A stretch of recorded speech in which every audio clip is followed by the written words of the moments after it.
بسم اللہ الرحمن الرحیم۔ السلام علیکم اسٹوڈنٹس۔ یونٹ نمبر 1 جانور، حضرت نوح علیہ السلام کی کہانی، پیج نمبر 8۔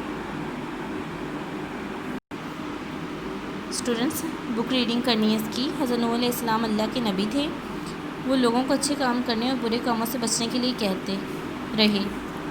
وہ بہت دنوں تک بلکہ بہت سالوں تک لوگوں کو سمجھاتے رہے، لیکن کچھ ہی لوگوں نے ان کی باتیں سن کر برے کاموں کو چھوڑا، باقی تمام لوگ برے کاموں میں مصروف رہے۔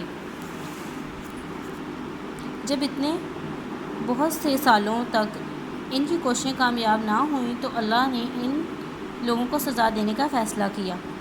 اللہ نے حضرت نوح علیہ السلام کو ایک بڑی کشتی بنانے کا حکم دیا۔ حضرت نوح علیہ السلام نے کوئی سوال کیے بغیر جنگل میں جا کر لکڑیاں کاٹنی شروع کر دیں۔ ان کے ساتھیوں نے ان کی مدد کی۔ دوسرے لوگ ان کو کام کرتے دیکھتے تو مذاق اڑاتے، یہ تم لوگ کہاں جانے کے لیے کشتی بنا رہے ہو؟ یہاں تو دور دور تک کوئی دریا یا سمندر نہیں ہے، یہ کشتی مٹی پر چلاؤ گے؟ حضرت نوح علیہ السلام اور ان کے ساتھی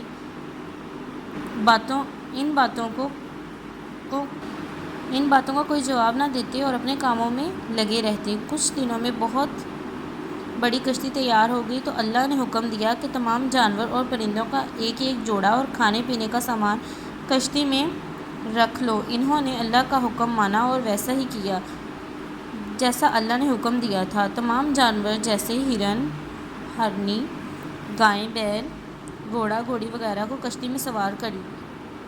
پھر اللہ نے حکم دیا کہ اب کشتی میں سوار ہو جاؤ۔ انہوں نے ایسا ہی کیا۔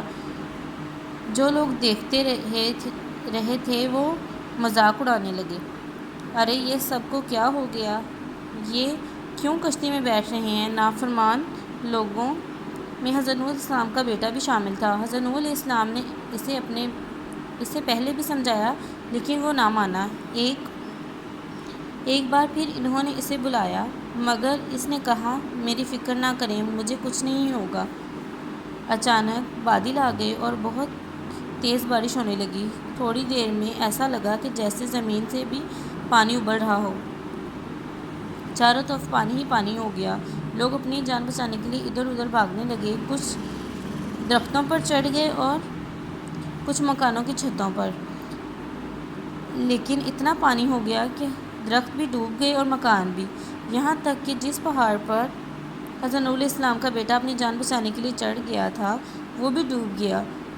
سارے نافرمان لوگ ڈوب گئے اور حضرت نوح علیہ السلام کی کشتی پانی میں اوپر تیرتی رہی۔ بہت دنوں بعد بارش رکی، سورج نکلا۔ کشتی میں سوار لوگ سورج کو اتنے دن بعد دیکھ کر بہت خوش ہوئے۔ پانی کم ہونے لگا اور ان کی کشتی ایک پہاڑ کے ساتھ جا لگی جس کا نام جودی ہے۔ لوگ کشتی سے اترے اور اللہ کا شکر ادا کیا، سارے جانوروں کو بھی خشکی پر چھوڑا اور یوں یہ دنیا دوبارہ بسی۔ یہ تھی ہمارے پاس حضرت نوح علیہ السلام کی کہانی، جو کہ اللہ کے نبی تھے۔ انڈر لائن ورڈز جو دیے ہوئے ہیں ان کی آپ نے ڈکٹیشن میں پیج نمبر 10 کے اوپر نئے الفاظ ہیں، الفاظ معنی دیے ہوئے ہیں۔ مصروف، کام میں لگا ہونا، مشغول۔ حکم، ارشاد، فرمان، فیصلہ کن بات۔ فکر، خیال، پریشانی۔